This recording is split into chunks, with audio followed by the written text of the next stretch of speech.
El notario, un hombre de mediana edad cuyo rostro no expresaba más que una eficiencia protocolaria, ajustó sus gafas y carraspeó. La sala de reuniones de su despacho en Logroño era funcional y austera, con paredes de un color crema neutro y una larga mesa de madera oscura que ocupaba la mayor parte del espacio. Afuera, un sol de finales de septiembre bañaba las calles, pero dentro del despacho la atmósfera era contenida, casi solemne. Sentados a la mesa, estaban Julián Solano y sus dos hijos, Mateo y Sofía.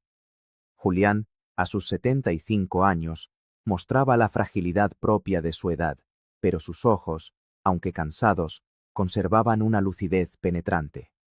Mateo, de 38 años, tenía las manos de quien trabaja la tierra, grandes y encallecidas, y su rostro, curtido por el sol, estaba marcado por una expresión de paciencia habitual. Se sentaba erguido pero en silencio, observando los documentos que el notario, el señor Ibáñez, había dispuesto sobre la mesa. A su lado, Sofía, 3 años menor, representaba el contraste. Vestía un traje de chaqueta impecable, propio de su vida en Madrid, y su lenguaje corporal era el de una persona acostumbrada a dirigir y a ser escuchada. Consultaba su teléfono móvil con discreción, como si aquella reunión fuera una interrupción en una agenda mucho más importante. Julián había convocado la reunión con un propósito claro: formalizar la donación en vida de la propiedad familiar, la bodega Solano. Quería, según sus propias palabras, dejar las cosas atadas y evitar problemas futuros. La bodega, situada a las afueras de un pequeño pueblo de la Rioja Alta, había pertenecido a la familia durante 3 generaciones. No era una gran explotación, apenas 10 hectáreas de viñedo, una casa familiar de piedra y una pequeña nave de vinificación, pero constituía todo el patrimonio familiar y el legado de sus antepasados. Durante la última década, su rentabilidad había disminuido considerablemente. El mercado del vino se había vuelto más competitivo y la bodega Solano, con sus métodos tradicionales y su falta de inversión en marketing, luchaba por mantenerse a flote. El señor Ibáñez comenzó a leer los documentos con una voz monótona y profesional. Explicó los pormenores legales de la donación, los impuestos asociados y las implicaciones de la aceptación de las partes. Mateo escuchaba con atención cada palabra. Llevaba 20 años trabajando en la finca junto a su padre, desde que terminó sus estudios de formación profesional en viticultura. Conocía cada cepa, cada cambio en el terreno, cada matiz del clima local. Era él quien se levantaba al alba para podar en invierno, quien supervisaba los tratamientos durante la primavera y quien dirigía la vendimia en otoño. Su vida estaba intrínsecamente ligada a aquel lugar. Sofía, por su parte, se había marchado a Madrid a los 18 años para estudiar administración de empresas y marketing. Había construido una carrera exitosa en una agencia de publicidad y sus visitas a la finca familiar eran cada vez más esporádicas, limitadas a las principales festividades.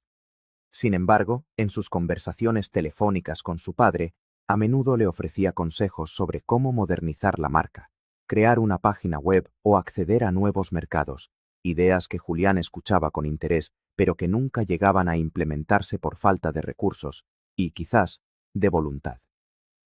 Finalmente, el notario llegó a la parte crucial del documento: el reparto de los bienes. Hizo una pausa y miró a Julián, quien asintió levemente para que continuara. A doña Sofía Solano García, leyó el señor Ibáñez, se le dona la propiedad principal, que incluye la casa familiar, la nave de vinificación y las parcelas de viñedo identificadas en el catastro como polígono 5, parcelas 4, 5, 7 y 8, que suman un total de 9 hectáreas de viñedo de tempranillo en producción.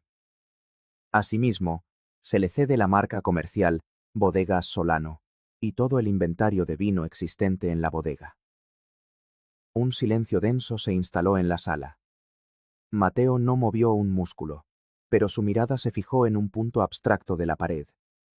Sofía, por el contrario, intentó contener una sonrisa de satisfacción, adoptando una expresión de serena gratitud. Miró a su padre y asintió, como si aceptara una gran responsabilidad. El reparto era, a todas luces, desequilibrado. La parte de Sofía constituía el corazón productivo y económico de la explotación, el negocio en su totalidad. Y a don Mateo Solano García, continuó el notario pasando a la siguiente página, se le dona la propiedad identificada como Polígono 6, Parcela 12, conocida localmente como la Parcela Olvidada, con una superficie de 1 hectárea. Adicionalmente, se le dona la maquinaria agrícola y los enseres de vinificación antiguos almacenados en el cobertizo anexo a dicha parcela. Mateo conocía bien la Parcela Olvidada. Era un terreno ingrato, situado en una ladera pedregosa y de difícil acceso. La tierra era pobre, caliza y poco profunda, y nunca se había considerado apta para el cultivo de calidad. Hacía más de 30 años que no se trabajaba. El cobertizo era una estructura ruinosa de madera y chapa cuyo techo amenazaba con derrumbarse, y la maquinaria que albergaba era poco más que chatarra. Un viejo tractor Ebro, que no arrancaba desde hacía una década, una despalilladora manual oxidada y 2 pequeñas prensas de vino de usillo que parecían piezas de museo. El valor económico de su parte era, en términos prácticos, nulo. «Padre», dijo Sofía con una voz cuidadosamente modulada, «es una división muy generosa.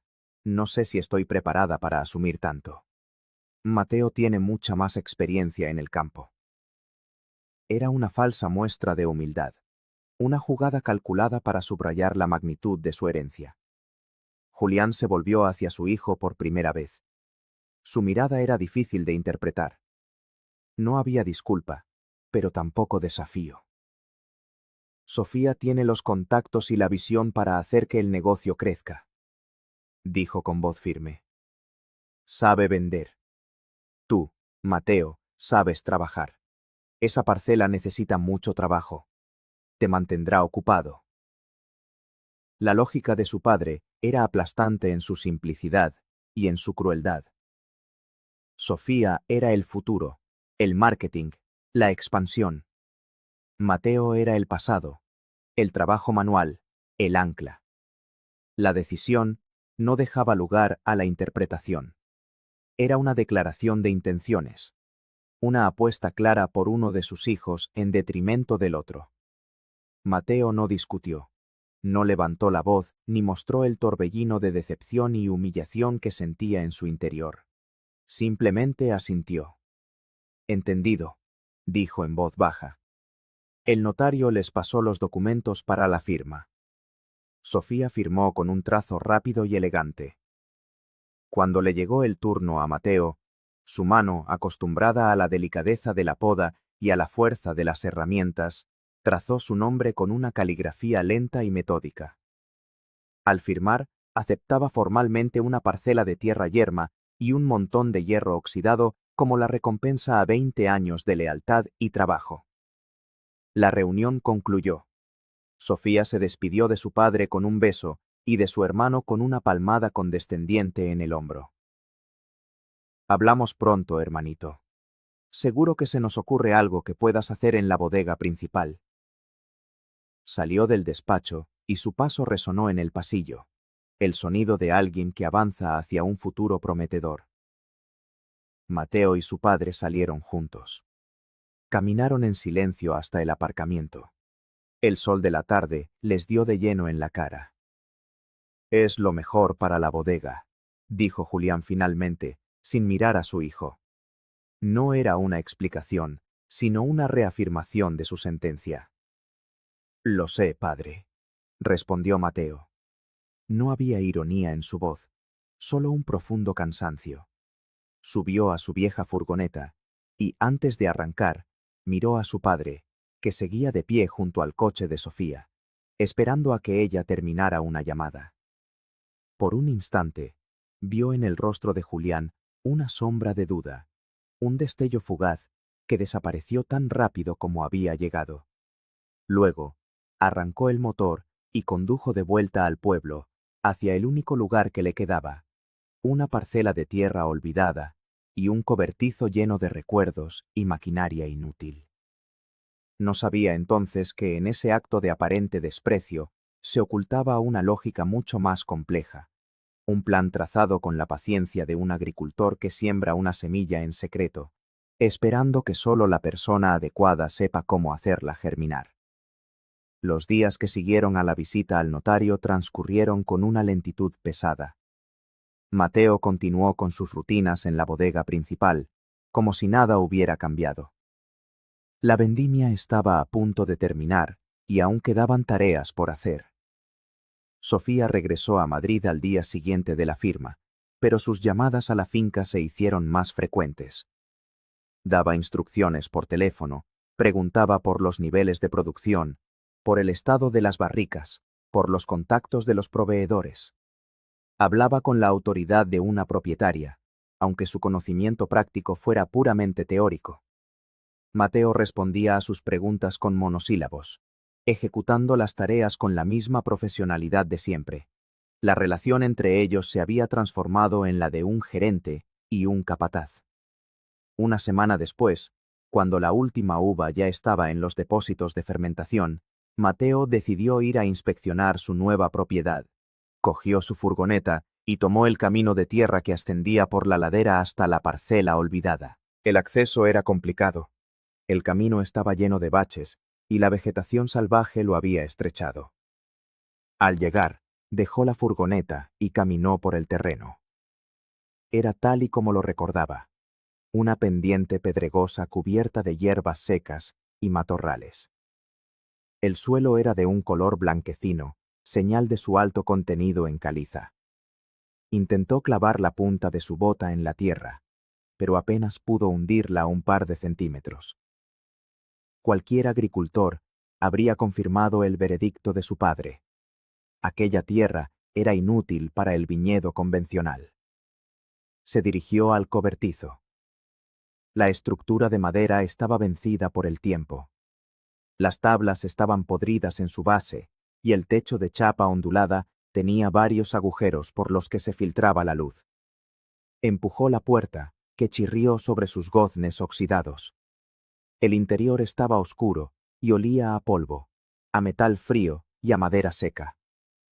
La luz que entraba por las rendijas iluminaba las siluetas de la maquinaria. Allí estaba el viejo tractor Ebro, cubierto por una lona raída. A su lado, la despalilladora y las dos prensas de husillo, junto a un montón de herramientas de labranza corroídas por el óxido. Era un cementerio de tecnología agrícola obsoleta. Durante las siguientes semanas, Mateo dedicó sus tardes a limpiar el cobertizo. No sabía muy bien por qué lo hacía. Quizás era una forma de tomar posesión del único espacio que era verdaderamente suyo, o simplemente la necesidad de mantener las manos ocupadas para no pensar en la injusticia de la situación. Sacó toda la maquinaria al exterior, barrió el suelo de tierra compactada y reparó provisionalmente los agujeros más grandes del techo. Un día, mientras intentaba mover una de las prensas de husillo, una pieza de madera de la base se desprendió. Era una prensa maciza, de las que se usaban a principios del siglo XX, con una base pesada de roble para darle estabilidad. Al caer la pieza, dejó al descubierto un pequeño hueco en la estructura, un compartimento que no debería estar allí.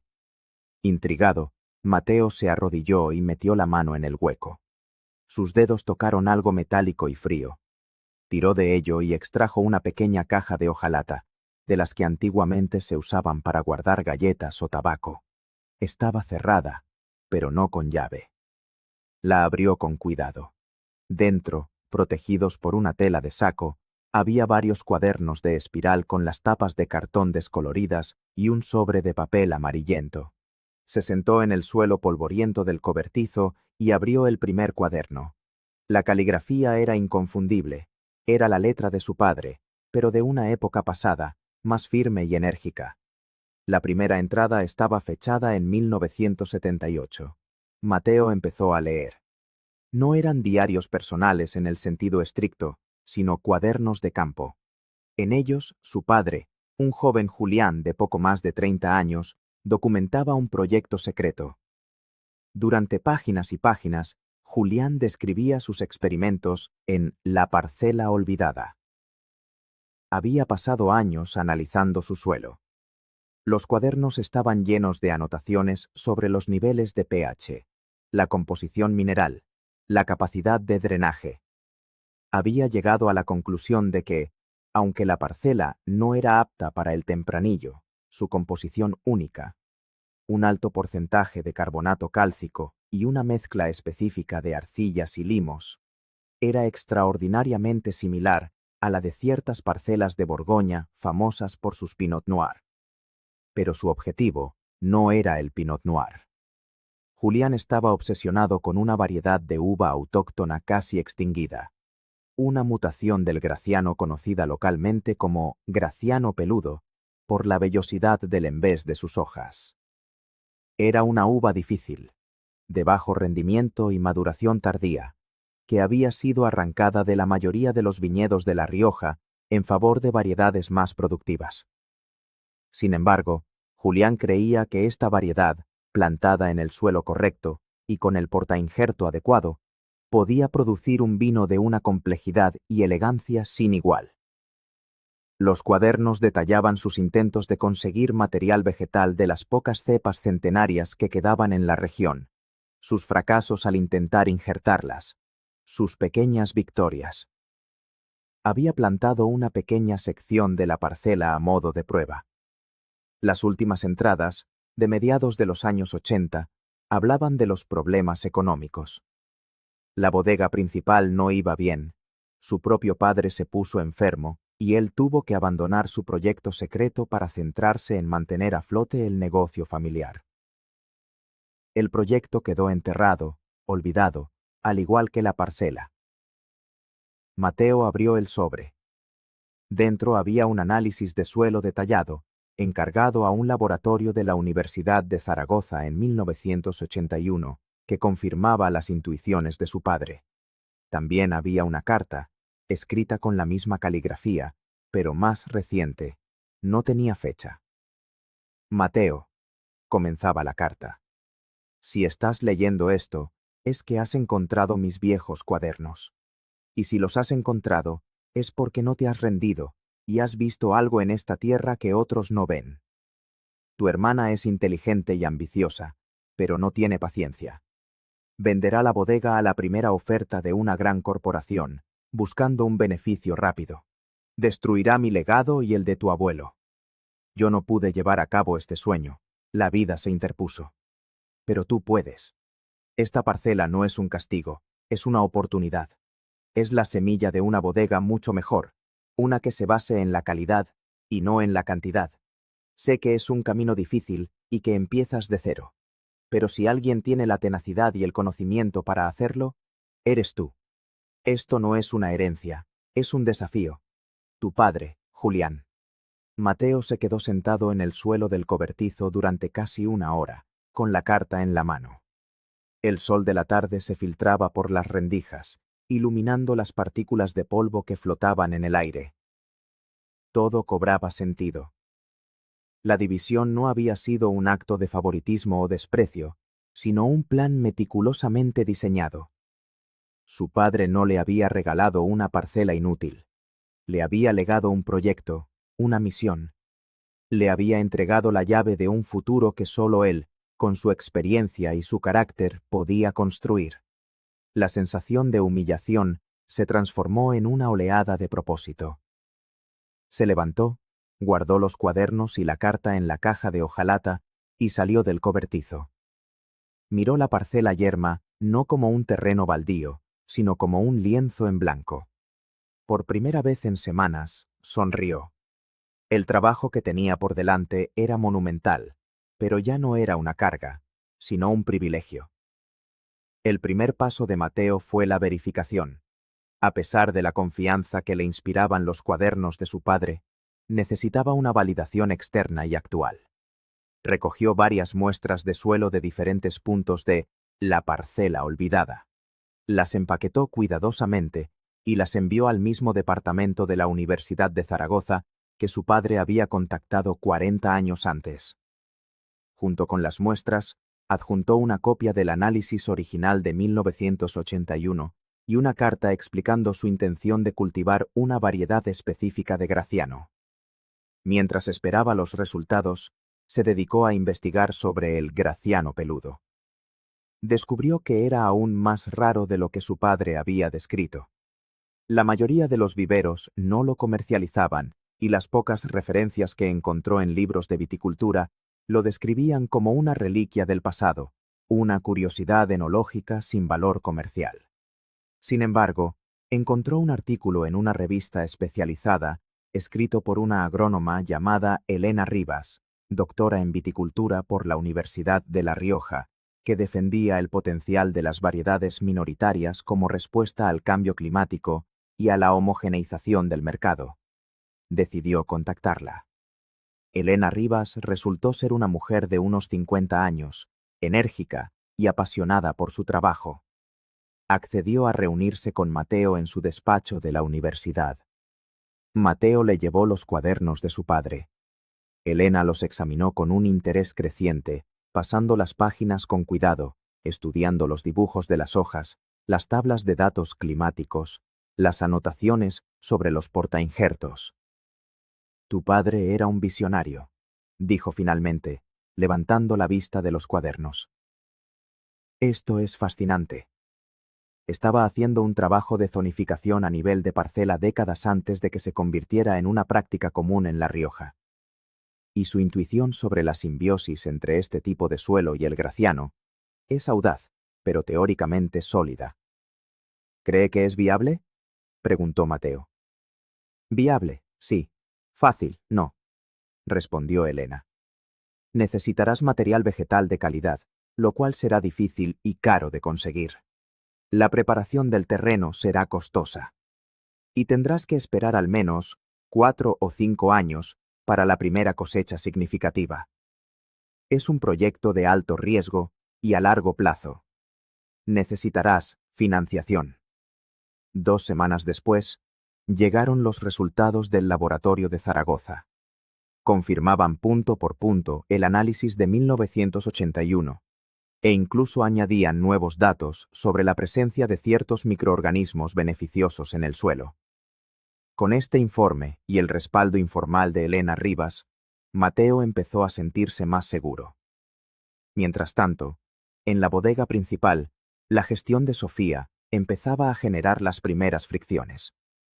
Había contratado a una empresa de diseño de Madrid para renovar la etiqueta y el logo de Bodegas Solano, gastando una suma considerable. Presionaba a Mateo para que acelerara los procesos, para que usara levaduras comerciales más rápidas en la fermentación en lugar de las levaduras autóctonas que siempre habían usado, para que filtrara los vinos de forma más agresiva para asegurar su estabilidad en el transporte.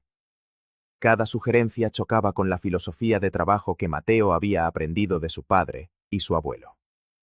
Mateo, tenemos que pensar como una empresa, no como una granja artesanal, le dijo Sofía en una de sus llamadas.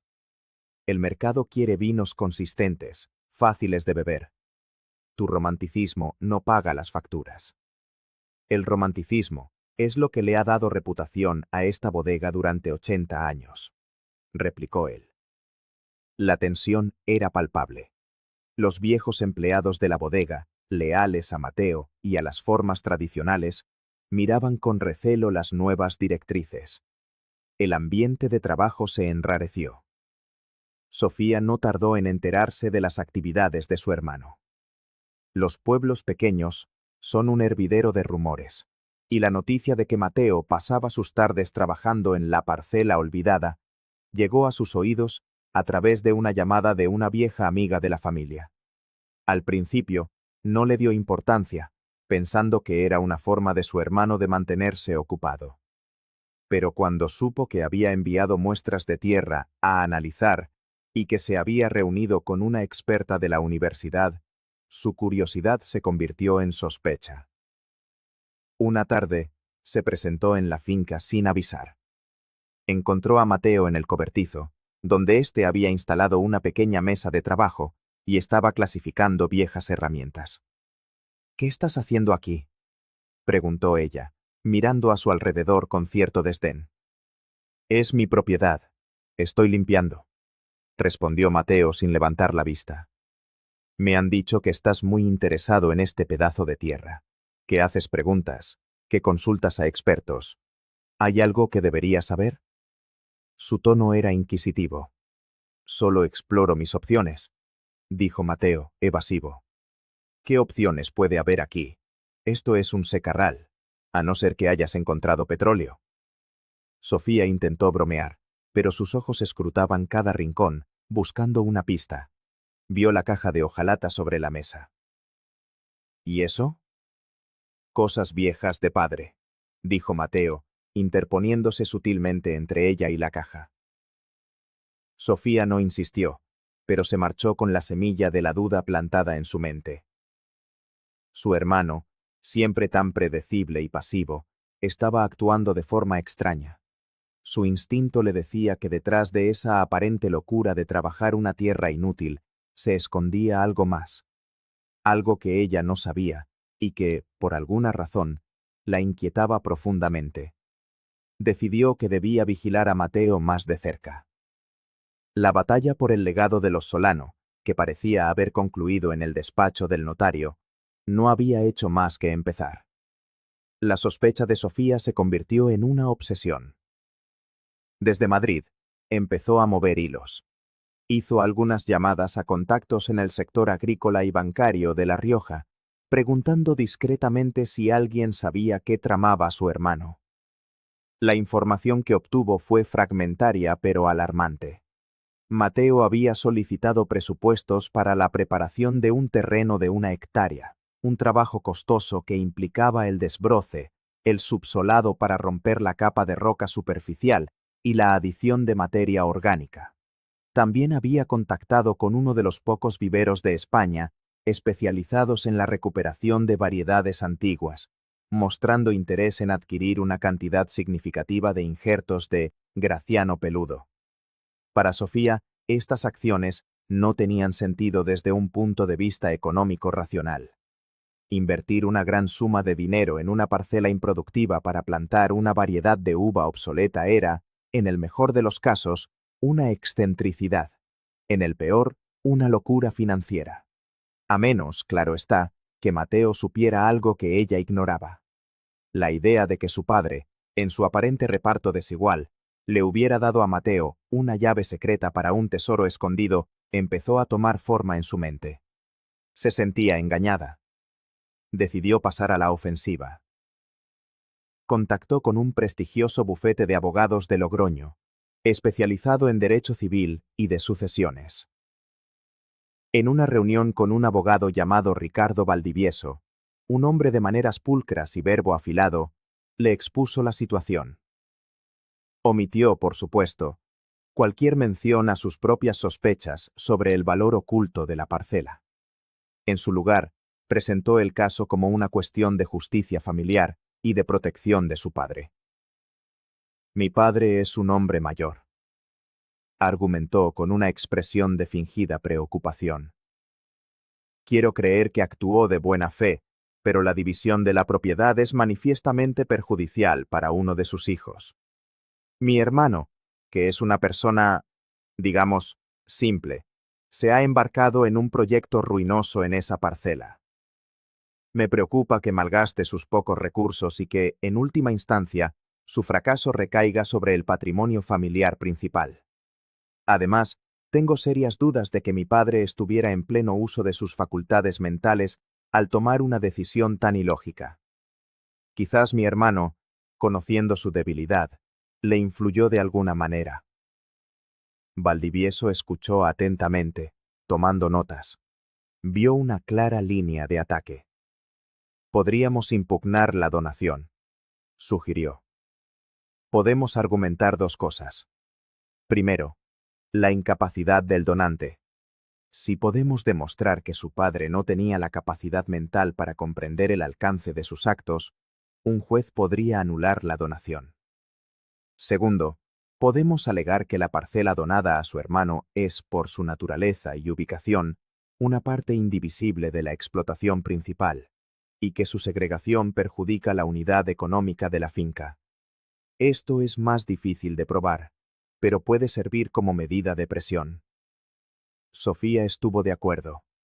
El objetivo no era tanto ganar un juicio, sino detener a Mateo. Valdivieso redactó un escrito que fue presentado en el juzgado de primera instancia de Haro. En él se solicitaba, como medida cautelar, la suspensión de cualquier actividad de transformación en la parcela olvidada, hasta que se resolviera la cuestión de la validez de la donación. Una mañana, mientras Mateo trabajaba en el cobertizo, un agente judicial se presentó en la propiedad para entregarle la notificación del juzgado. Mateo leyó el documento con una mezcla de incredulidad y rabia. Su propia hermana le acusaba de manipular a su padre y ponía en duda la salud mental de éste. La demanda era un golpe bajo, una declaración de guerra abierta. Inmediatamente, se puso en contacto con un abogado local, Carlos Fuentes, un hombre de su edad al que conocía desde el colegio. Carlos era menos ostentoso que Valdivieso. Su despacho era pequeño y estaba en una calle secundaria de Haro, pero tenía una reputación de ser un litigante tenaz y honesto. Carlos leyó la demanda con atención. «Es una jugada agresiva», dijo. «La acusación de incapacidad es grave y difícil de probar, pero ensucia la reputación de tu padre. Y la medida cautelar es para paralizarte, para que no puedas avanzar en tu proyecto mientras el proceso judicial, que puede durar años, sigue su curso. Necesitamos actuar rápido». La primera tarea fue reunir pruebas. Mateo le entregó a Carlos los cuadernos de su padre y la carta. «Esto es oro puro», dijo Carlos tras examinarlos. «Demuestra que la decisión de tu padre no fue un capricho senil, sino la culminación de un plan meditado durante décadas. Es la prueba de su lucidez». También contactaron a Elena Rivas, quien accedió a redactar un informe pericial sobre el potencial de la parcela y la lógica agronómica del proyecto de Mateo. Su testimonio como experta independiente sería crucial para contrarrestar la idea de que el proyecto era una locura. El momento más delicado fue comunicarle la noticia a Julián. Mateo fue a la casa familiar una tarde y encontró a su padre sentado en el porche, mirando sus viñedos, los que ahora pertenecían a Sofía. Le explicó la situación con calma, mostrándole la demanda. Julián la leyó en silencio, su rostro endureciéndose con cada línea. La acusación sobre su salud mental le afectó profundamente. «Quiere el control total», dijo Julián con una voz cargada de decepción. «Nunca le ha bastado con su parte. Siempre ha querido más». Luego miró a Mateo, y por primera vez, su mirada fue de una complicidad absoluta. «Lucha, hijo. Lucha por esa tierra. Ahora es más importante que nunca». El proceso judicial se puso en marcha. Se fijó una fecha para una vista oral en la que se decidiría sobre la medida cautelar. Valdivieso, el abogado de Sofía, citó a declarar a varios testigos. Un par de vecinos a los que había sonsacado comentarios sobre los despistes de Julián. Y a un médico de cabecera que, aunque confirmó que Julián estaba físicamente frágil, no pudo aseverar nada sobre su estado mental. Carlos, por su parte, preparó la defensa. La pieza central sería la declaración del propio Julián. Sería arriesgado, ya que el hombre estaba mayor y la presión de un interrogatorio podría afectarle, pero era la única forma de desmontar la principal acusación de Sofía. El día de la vista, la pequeña sala del juzgado de Haro estaba cargada de tensión. Sofía y Mateo se sentaron en bancos opuestos, sin dirigirse la mirada. Cuando llamaron a Julián a declarar, caminó lentamente hasta el estrado, apoyándose en un bastón. Su cuerpo parecía débil, pero su voz, al jurar decir la verdad, sonó clara y firme. Valdivieso comenzó el interrogatorio con preguntas amables sobre su día a día, intentando llevarle a contradicciones, a fallos de memoria. pero Julián respondía con una precisión sorprendente. Cuando Valdivieso le preguntó directamente por qué había realizado una división tan desigual de sus bienes, Julián miró directamente al juez. «Señoría», comenzó, «he dedicado toda mi vida a la viticultura. Una bodega no es solo un negocio, es un organismo vivo. Tiene un alma. El alma de nuestra bodega está en la tierra y en el respeto por la tradición. Mi hija es una mujer de negocios brillante, pero ve la bodega como una hoja de cálculo. Quiere un beneficio rápido. Mi hijo, en cambio, entiende la tierra. Tiene la paciencia y el conocimiento que yo ya no tengo». Luego, explicó el proyecto del Graciano Peludo, la historia de la parcela olvidada, sus propios sueños frustrados. Habló de los cuadernos como un legado, no de dinero, sino de conocimiento. «No le di a mi hijo una tierra inútil. Le di un desafío. Le di la oportunidad de crear algo único, algo que mi hija, con toda su inteligencia, nunca entendería ni valoraría. Mi decisión no fue un acto de senilidad. Fue, quizás, el acto más lúcido de mi vida». Su testimonio fue devastador para la estrategia de Sofía.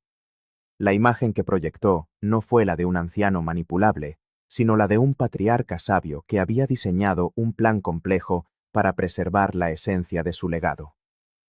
Cuando Carlos, en su turno, presentó los cuadernos, el informe de Elena Rivas y el nuevo análisis del suelo, el caso de Sofía se desmoronó. El juez denegó la medida cautelar. Mateo era libre de continuar con su proyecto. Sofía salió del juzgado con el rostro pálido, sin mirar a nadie.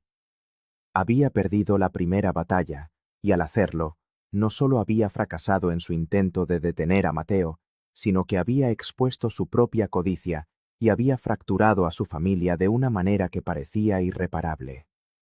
La guerra legal había terminado por el momento, pero la brecha emocional entre los hermanos era ahora un abismo insondable. La victoria en el juzgado fue un punto de inflexión para Mateo. La decisión del juez no solo le daba vía libre para trabajar en su parcela, sino que validaba públicamente la lógica de su proyecto. Con la sentencia en la mano y el completo informe pericial de Elena Rivas, se sintió con la confianza necesaria para buscar la financiación que necesitaba. Se preparó a conciencia, elaborando un plan de negocio detallado que abarcaba los siguientes 10 años. Calculó los costes de la preparación del terreno, la compra de los injertos, la instalación de un sistema de riego por goteo y los gastos de mantenimiento hasta la primera cosecha rentable. Su primera visita fue al director de la sucursal bancaria local con la que la familia Solano había trabajado durante generaciones. El director, un hombre cauto por naturaleza, escuchó el proyecto con escepticismo. La idea de prestar una suma considerable para un proyecto agrícola de alto riesgo y sin garantías tangibles inmediatas no le entusiasmaba. Sin embargo, los documentos que Mateo presentó eran sólidos.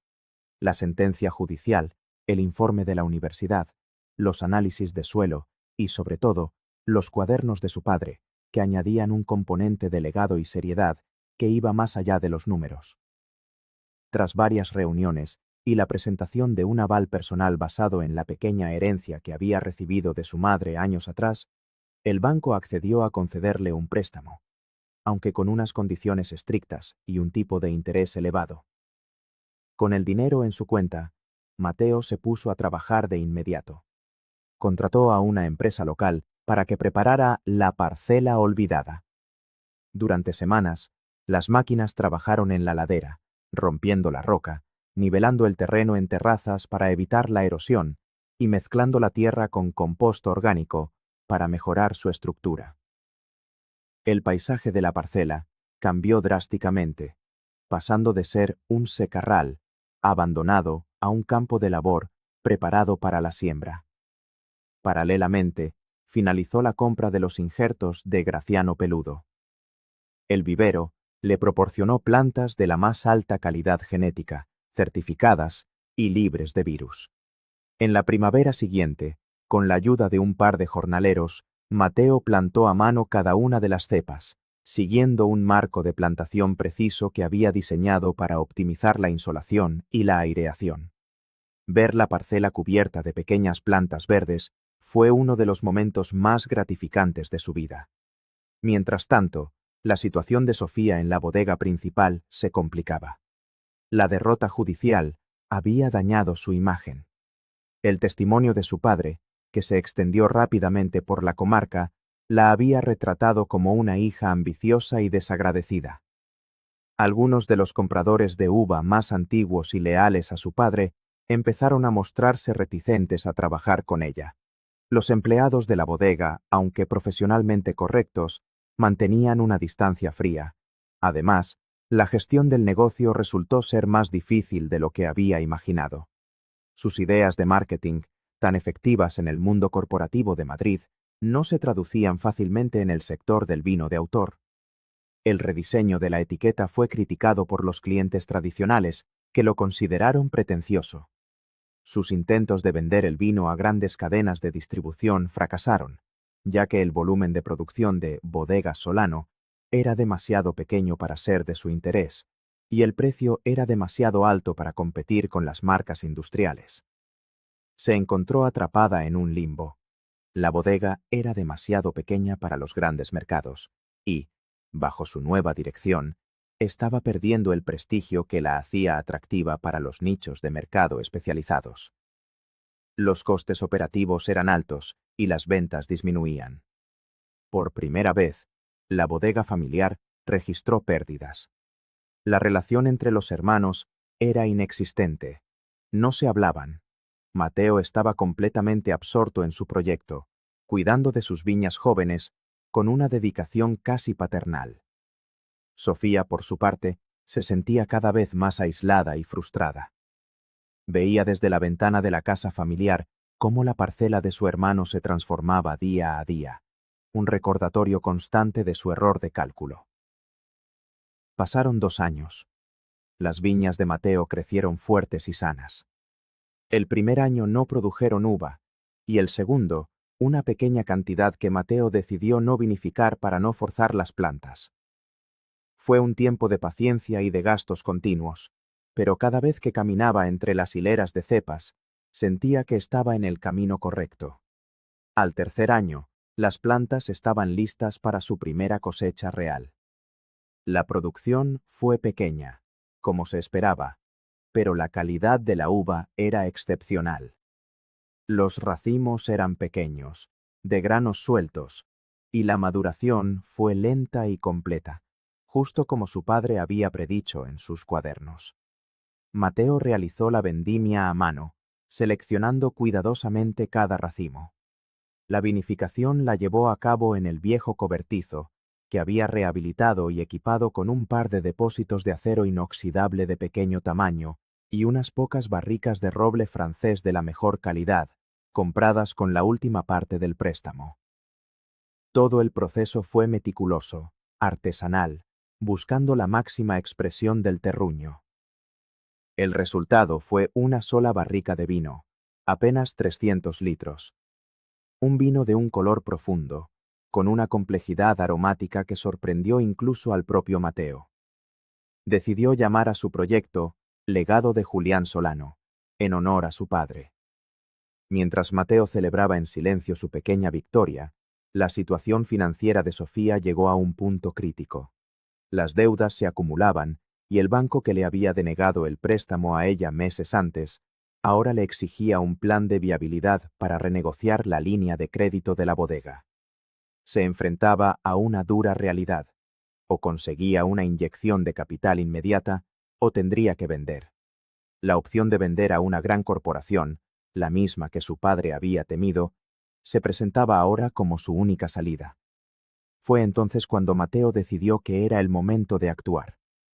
No por venganza ni por compasión, sino por una cuestión de pragmatismo y de respeto al legado familiar. Sabía que la bodega principal, a pesar de la mala gestión de Sofía, seguía siendo un activo valioso con un potencial enorme si se reconducía.